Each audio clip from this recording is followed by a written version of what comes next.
That's the new girl. It's her first day. Some people say there'll be trouble. Some people saw trouble coming right from the start. Good morning, Dad. Morning, Miss Wright. Got a rush. Cat knocked over the alarm. Careful on the turn.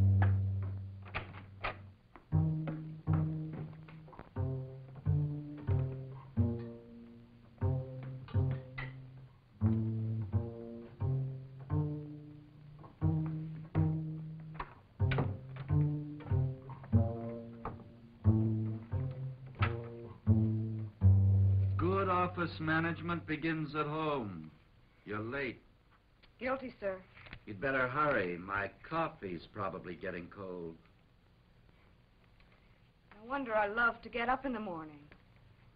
I've got such a nice boss to look forward to. Incidentally, did you see the urgent note I left on your pad last night? Top policy meeting at 9:15? Yes. Mr. Dennis got back from Washington late yesterday, and he called the meeting after you'd gone. Thanks. This must be the new government contract. Was there any explanation? I tried to finesse some information from his secretary, Beth. But she's as informative as a quiz program. Okay, I better get going. Have some hot coffee waiting for me. Yes, sir. Good office management begins at home. They'll quit. First one, then another. Whatever they do, they're going to make hell for that first Negro girl you put on the payroll. Look, Mark, we're not walking into this blindfolded. Now, Todd doesn't pay me to manage personnel so that personnel can run the plant the way it wants. What does that mean? That you're going to sit behind every secretary with a gun in her back? It means we can put this new policy through without trouble. Now, of course, we'll have to move slowly at first, no matter how badly we need them. Now you've said it. We need them, gentlemen. The Negro represents a labor force that hasn't even begun to be tapped. How about it, Kurt? Your department's been crying for help. Think we can make it work? Maybe. Works in the shop. Negro and white hands work side by side. We don't have any trouble. Well, how was it when you started? Not bad. There was a lot of talk about trouble, but the union was on our side that time. They called a meeting, and by the time they were through, there wasn't any opposition. Those were men, Kurt. They worked with their hands. How about women? Women are different. I think we're asking for trouble. Just what is it we are afraid of? Bad publicity? Money? Or are we maybe raising problems to hide our own prejudices? Look, Lyle, I don't think I'm a bigot. Lyle didn't say that, Mark. And I don't think I'm a man of prejudices. At least not any that I'd let interfere with profits. My department is sales. I'm mostly on the outside, and the man I sell the product to doesn't care what color the girl is who types up the bill. So because I'm on the outside, I get around. I hear stories. What kind of stories? Strikes? Slowdowns? Trouble, that's all. Let's call it morale. A lot of white girls just don't want to work next to a Negro girl, whether you like it or not. Well, now I'll tell you something. I'm not running for election, and I'm not going to run scared. No 20-year-old stenographer is going to tell me how to run my business. I've just come back from Washington. I met there with the President's Committee on Government Contracts. Believe me, it was no tea party between me and the committee. They were talking business. Since when is the President's Committee running Dennis Industries? We're not talking just about Dennis Industries when we talk about this. We're talking national policy. That's not new. We've had it ever since World War II. Under the President's directive, no company can deal with the government, can get a contract, unless its policies are clearly non-discriminatory. But don't we employ Negroes on the production line? That's not enough. As long as we set up a color line at the front door of the offices, or any line for that matter, we are discriminating. Aren't we also responsible to the stockholders? We can't afford... We can afford anything our competition can. If we can't, we don't belong in business. From this meeting on, our policy will be to hire every person we need strictly according to ability. If you want to set an example, put the first Negro secretary in my office. Nope. Not on your life, Todd. And have 12 girls quit because we're giving away one of the most worked-for jobs in the organization? Now, that would be discrimination. Just the same, I feel sorry for the first girl you hire. She'd better be strong. You're right, Kirk. She's got to be hand-picked. She's got to be so likable that any white girl with a chip on her shoulder will think twice before she starts any trouble. And so efficient that any man she works for will consider himself lucky. You know, I think the announcement of policy ought to come from your office, Todd, not just from personnel. We want every single person in this outfit to know that you're behind it, down to the last typist in the pool. Every girl working here should be made to feel that she's involved in putting through this new policy. Right. Is that it? That's about it. We gotta get going. I'll go over the new policy with you at my office.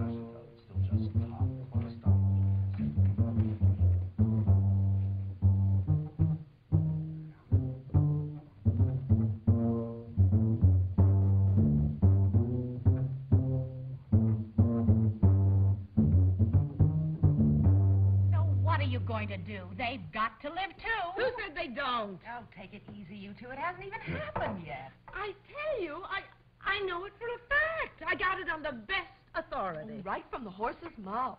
Well, go ahead, laugh. Maybe you won't think it's so funny when one of them's sitting at the desk next to you, or at your desk, maybe. That I wouldn't wish on anybody. What's the joke? Some joke. The voice of doom here, spreading her usual morning cheer. Yes, and this morning she's colorblind. Very funny. She's got some very confidential information on the best authority. I tell you, it's going to happen. It sounds terrible. It is. Oh, we're all going to lose our jobs. Not so loud. I happen to need my job. Me, I'll quit first.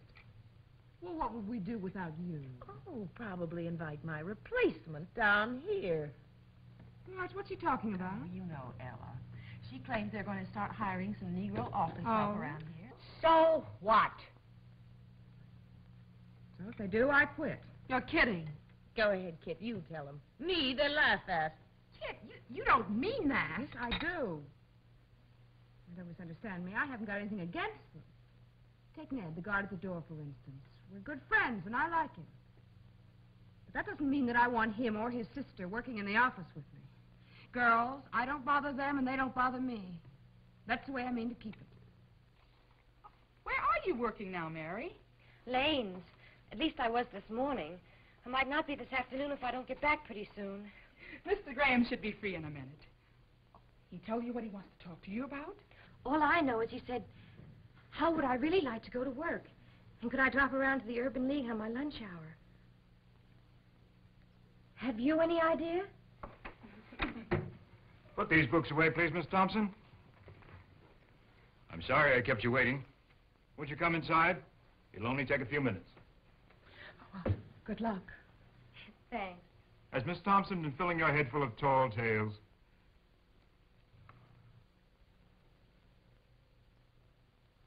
Won't you have a seat, please?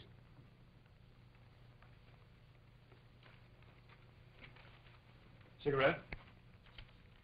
Let's see.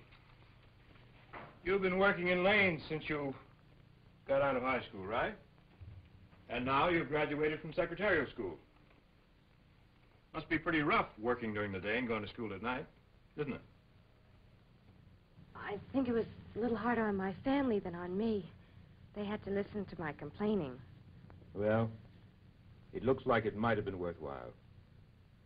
How would you like to go to work as a secretary at Dennis Industries? You want the truth, don't you, Mr. Graham? Oh, certainly. I'd give an eye tooth to work as a secretary. But at Dennis Industries, I'm not so sure. Oh, you're afraid maybe you're not quite good enough yet, huh? No, that isn't the reason. I'm more afraid they wouldn't want me at Dennis. Well, someone does. They called me. I didn't call them. Mr. Graham, we're not talking about anything that's secret. They've never hired a Negro girl. Everyone knows that. It's not that they discriminate. It's just that they don't hire us. Maybe things are changing, Mary. Don't misunderstand. Oh, I'd love to work at Dennis. I do want a job as a secretary. And I could handle it. I know you could. I've checked your records. You have every qualification you need.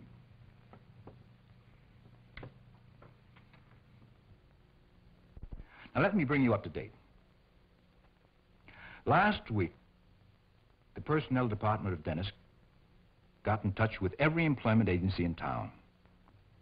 It told them that beginning immediately, Negroes were to be hired on the Dennis office force. Really? Yes, really. They also called up the Urban League and asked us to help them over the hurdle. Sounds as though they're serious. They are serious. They've already started to map a long-term educational plan so that the schools around here will know exactly what kind of help they need. Well, they've approached every organization in town and asked for their assistance. This could be a tremendous step forward.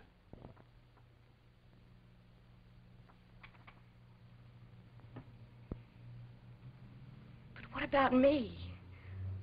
Suppose I do go up for the job.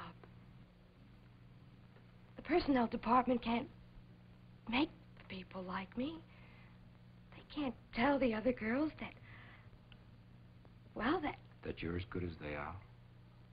No, they can't. But they can give you every chance to show you are. Mary, right now they need us. And we certainly need them. If we don't take the chance when it comes along, it may not come along again. We have everything to gain. You have everything to gain. and nothing to lose except a job. And about 10 feet of pride. It's a funny thing, Mary. Once someone offers you a choice, you can't ever go back to the way it was before. If you don't try, when you go out of here, you'll find your pride has shrunk to 10 inches. If you do try, well, if you do try,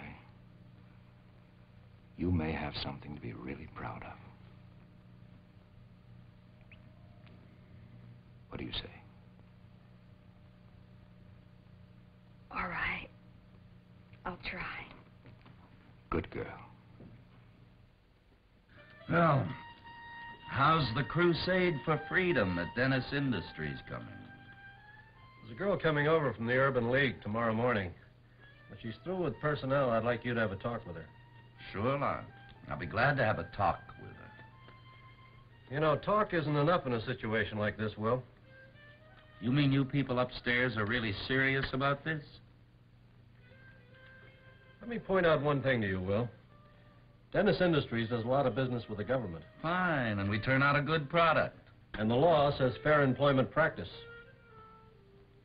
It never fails. Up on Cloud 19, the VIPs decide to work a miracle, and then the little wheels downstairs have to start grinding. Are you against hiring Negroes? That's not what I said, Lyle. Oh?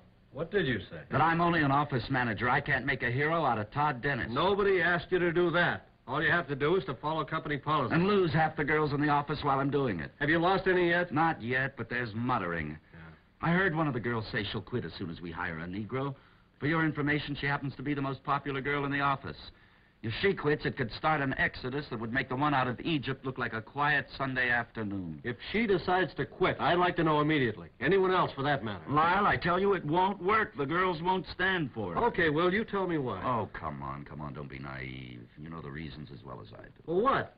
The washrooms, for instance. You know what I mean. Now, what do these same girls do when they go to the restaurants and the movies? Just suffer? So they have no choice. Well, they won't have a choice here from now on. Now, look, Will, we've notified the unions and asked for their cooperation. No trouble there. Every department head has made it official all the way down the line.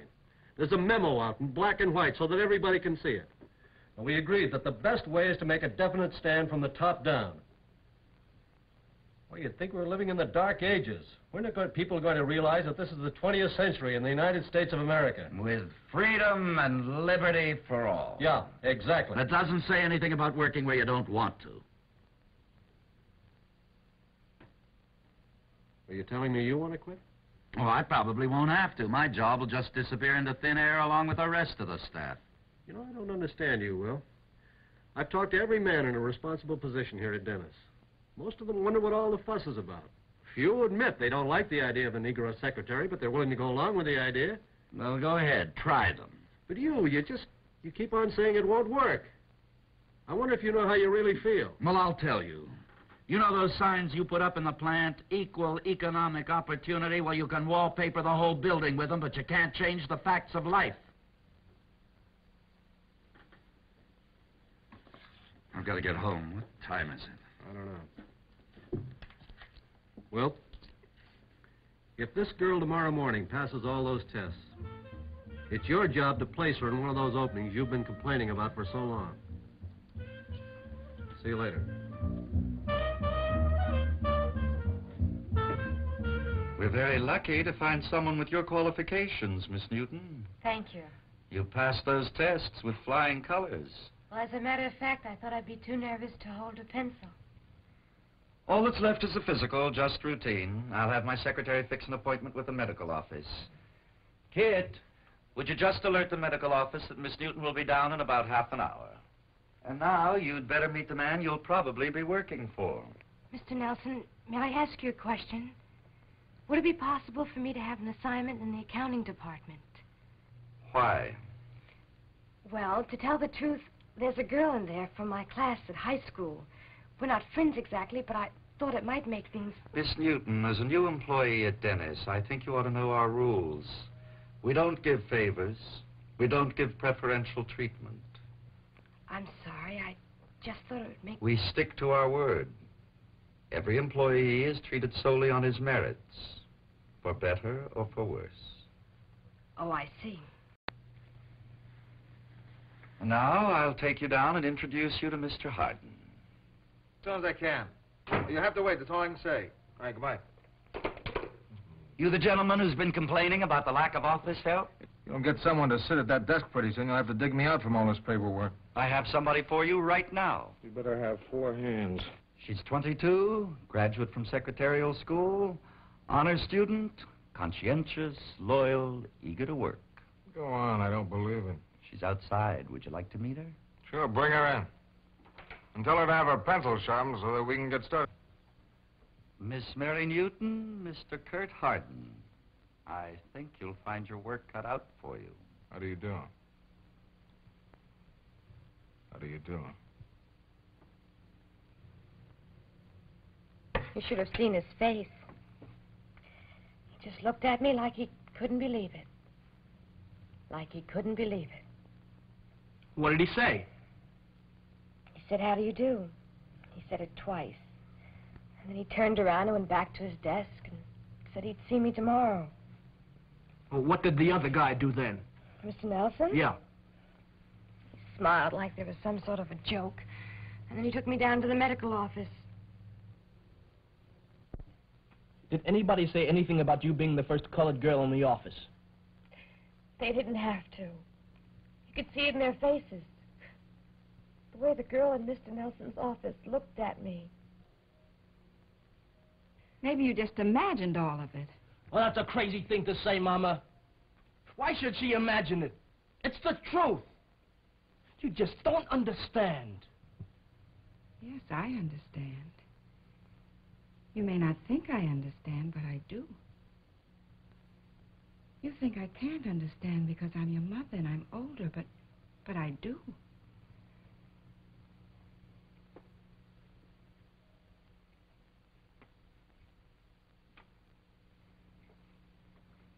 What you're going through isn't new. When I was a young girl, I had to leave high school to get a job. I would have given anything to work in a shop, but it just wasn't done where I lived.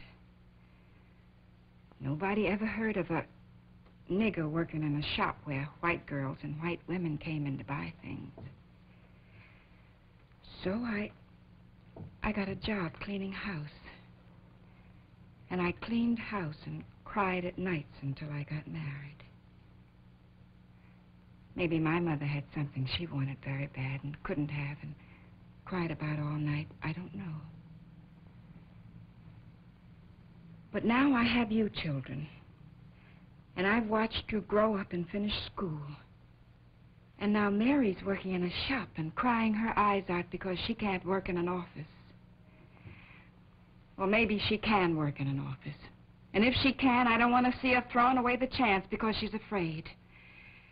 Maybe those people hate her. Maybe some of them do.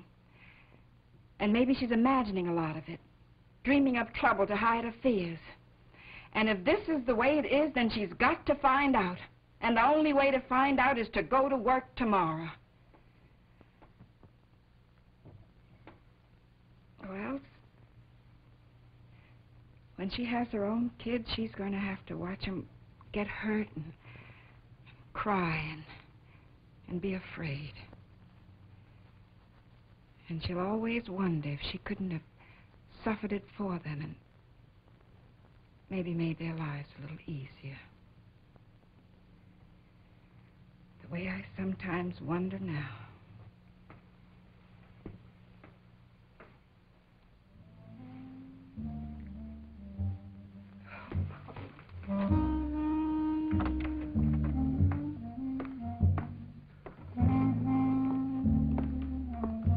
Good morning.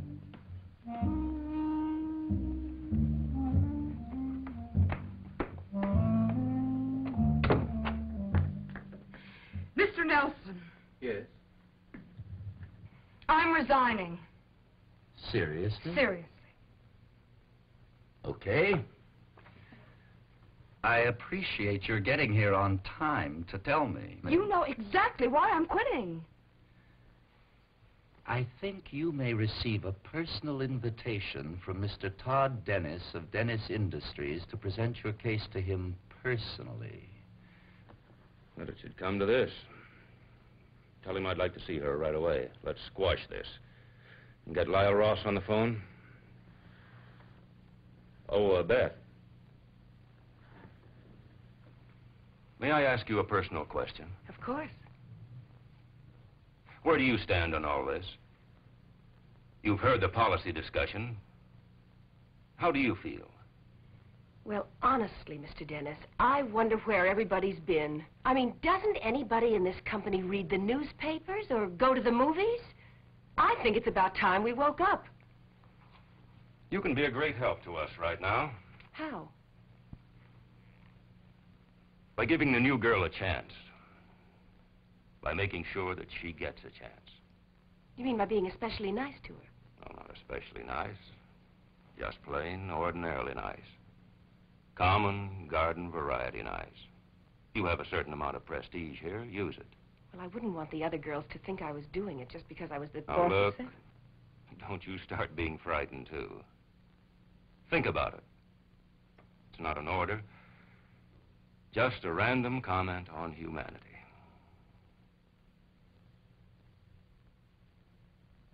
I'm sorry you want to leave, Miss Wright. Up to now, you've been an asset to the company. I'm sorry, too, Mr. Dennis. Up to now, I've enjoyed working here. I suppose you'll be looking for another job. In a plant that doesn't hire Negroes, of course. In a plant that doesn't hire them to work in the office with me. Well, that's going to be more and more difficult. I think you understand my position. I know your position. I don't understand it. It's not difficult to explain. I know. I've heard it all before. Surely you don't expect us to adjust our policies to meet your approval? Frankly, I'd rather not work than to work under your new policy. Rather not work.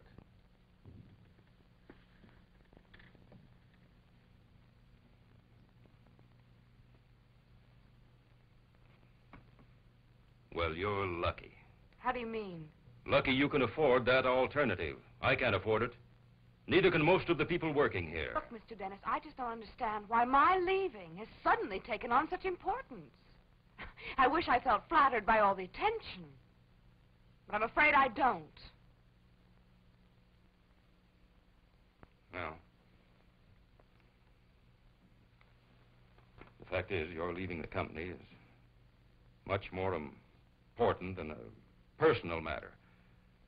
For me or for you. I'm not going to even attempt to argue with your prejudices.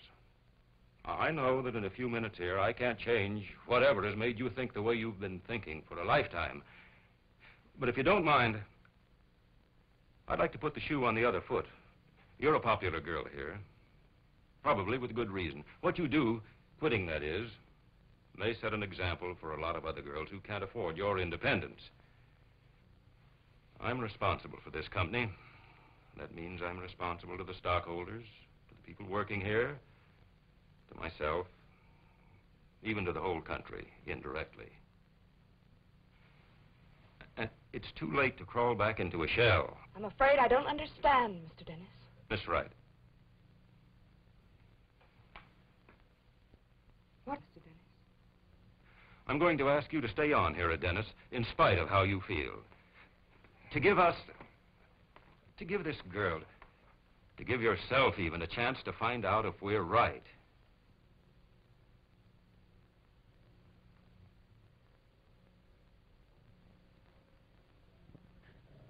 You're putting me in a pretty tough spot, Mr. Dennis. Well, it may not be as tough as you think. You're making it awfully difficult to refuse. It would have been so much easier if you just bawled me out. This is something that has to be handled reasonably. Will you give it a try? I think it's only fair to warn you. I may do all the wrong things. You may be sorry if I stay. Well, every day I'm in business, I'm taking chances. I'm willing to take this one.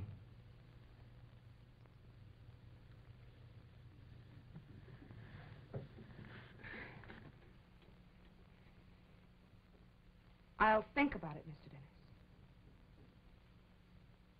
I will say this, though. It's the first time I've stopped to think about it at all. Thank you.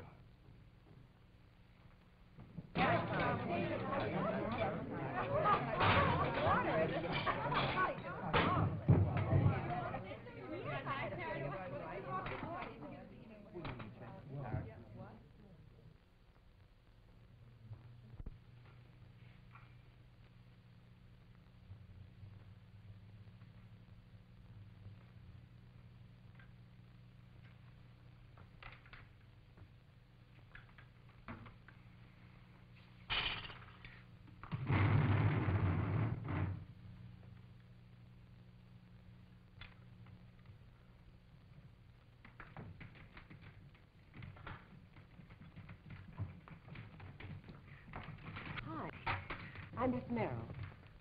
Mary. Hello, Mary. The secretaries usually eat over here. Won't you join us?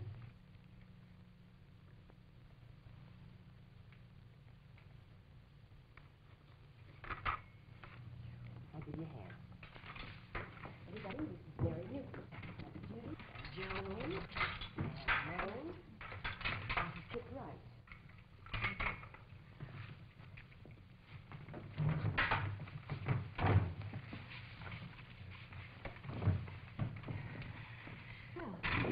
What department are you in? Actually, work for Kurt Arden. Oh, yeah, Mr. Arden. There was no mass walkout. No one quit. A few girls even tried to help out.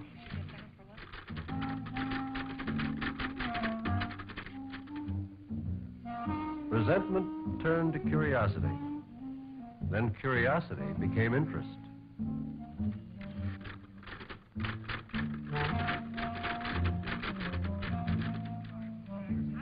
In time, Mary was no longer the new girl. And new girls no longer meant trouble.